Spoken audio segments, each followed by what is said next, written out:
There's a place He comes to me. Though I'm blind, He helps me see.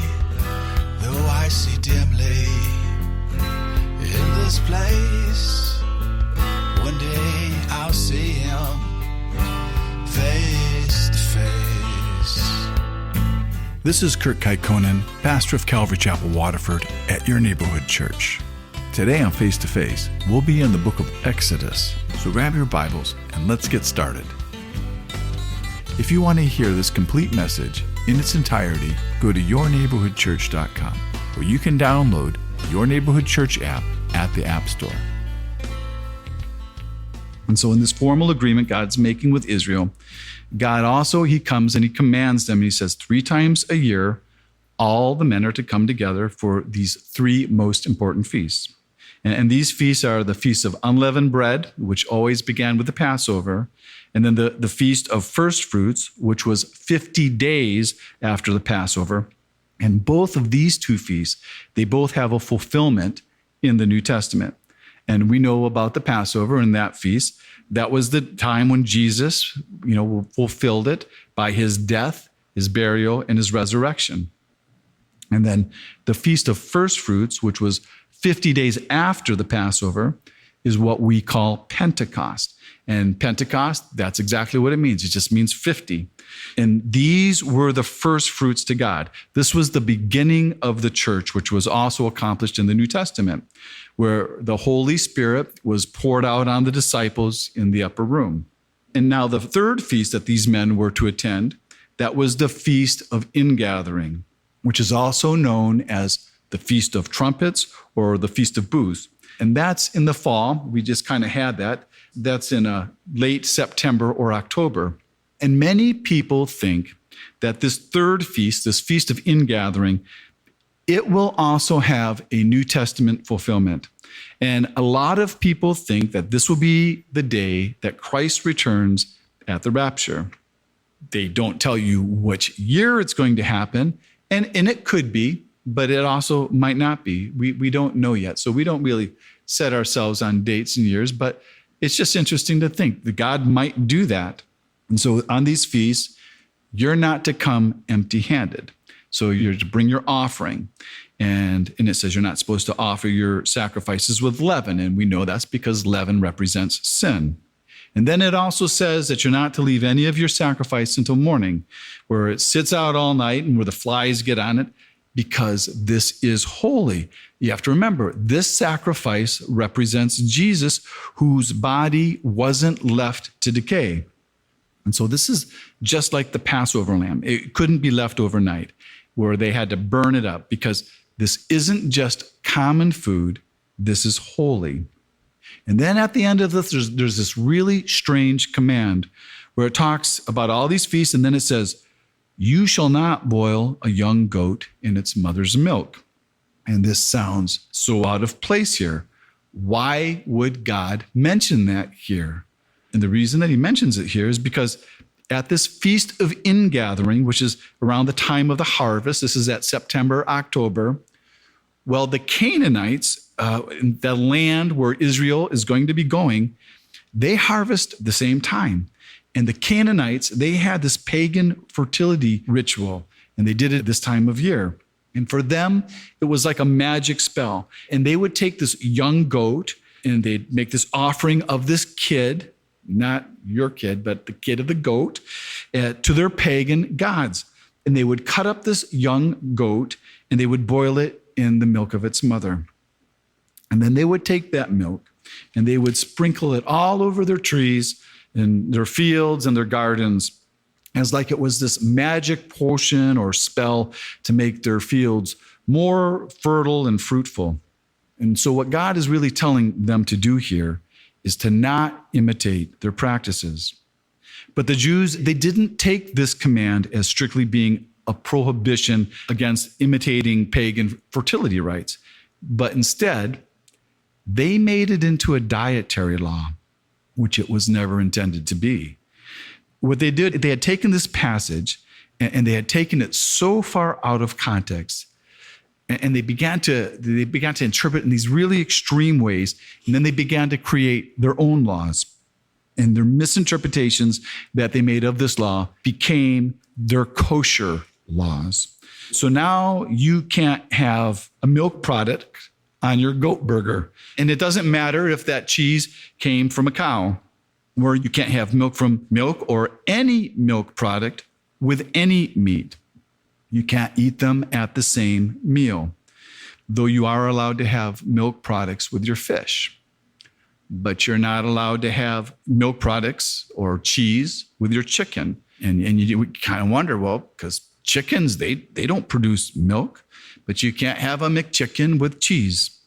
You can't have a McDonald's anything with cheese. And in Israel, if you go to McDonald's and you get an ice cream at Mickey D's, there's no dairy in their ice cream. It's fake ice cream. And what they're saying here and how they've interpreted this, that is when you're eating meat and then you drink some milk or you eat, like a dairy product, while it's in your stomach, the milk is boiling in the acids of your stomach. And so now you're boiling the meat you eat in the milk in your stomach. And so they're never allowed to eat meat and dairy at the same meal. And now, because of this law, it's gone so far that they won't even use the same pots and pans for cooking meat or dairy products. Or you're not even allowed to use the same plates. So you have your milk plates and you have your meat plates. In fact, they have their own refrigerators. So you have a refrigerator for your meats and you have a refrigerator for your milks. So they've taken it way far out of its original context. But all this law was to do, and all it was intended for, was to make a humane distance between a mother and the death of her offspring. And where that's against nature, you're making a mother to be an accomplice in the death of her child. All right. So now we get to verse 20. And now we read about this angel who's to go before Israel to bring them into the promised land. And it says that they're not to provoke him, that they're to obey him. And what's interesting here is that it says, he will not pardon your transgressions. Well, the only one that can pardon transgressions is God. God is the only one who can forgive sins. And then God says, for my name is in him. All right, so we know a couple angels whose names have the name of God in them. We have Michael and we have Gabriel, and El means God. But with this angel, it isn't saying that the name of God is in his name, but that God's name is in him. So what this is saying, it's saying that this angel is God. And so this is Jesus. This is Jesus as the pre-incarnate Christ. And all pre-incarnate means is before becoming flesh, because carne means flesh. So it's like your carne asada burrito. It means a burrito with meat. So meat being flesh. And then it says here in verse 22, but if you indeed obey his voice, and then it says, do all I speak. So this is now God speaking. So it starts with his voice, the angel's voice, but then it ends with God saying, I speak. So right here, God is saying, he's going to go with them. He's going to go with them into the land as the angel of the Lord. And who the angel of the Lord is Jesus in the Old Testament. And then it says, he's going to cut off all their enemies, the Amorites, the Hittites, the Pezerites, the Canaanites, the Hivites, and the Jebusites. And now if you take a second and you think about this and you think, okay, now who led Israel through all these battles? And if you think about it, you go, well, that was Joshua. It wasn't Moses, because it was Joshua who did all the taking and the settling of the land. And it all happens in the book of Joshua. And then when you get to the book of Joshua, if you've ever read that, you might remember that in Joshua chapter 5 and verse 13, that he ran into this angel outside of Jericho before they were going to take it. And then Joshua, he saw him and his sword was drawn, where Joshua asked him, Are you for us or for our adversaries? And then the angel said, no. And he's meaning that he's not for them or he's against them, but as commander of the army of the Lord. And the word Lord there is spelled in all capital letters. So that's the name for Yahweh. And then it says, Joshua, he fell on his face and he worshiped him. And then Joshua was told to take off his sandals because he was told that where he was standing was holy ground. So that's the exact same thing that Moses was told at the burning bush. So where this angel is God, so that means that this angel is Jesus.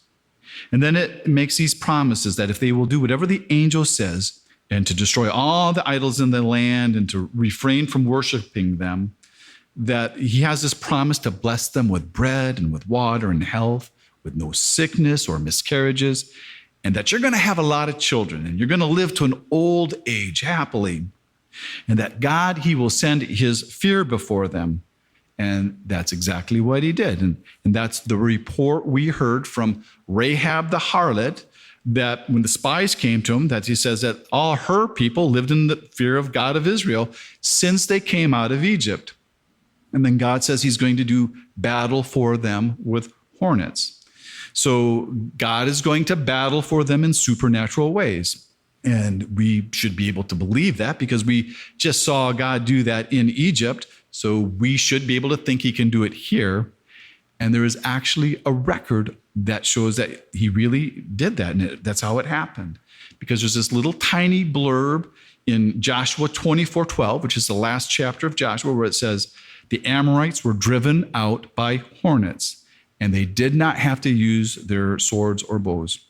But some people, they don't think the Lord used hornets because the word hornets is very similar to the word for Egypt, where some say it's just a reference to the Egyptian armies who frequently invaded the land of Canaan.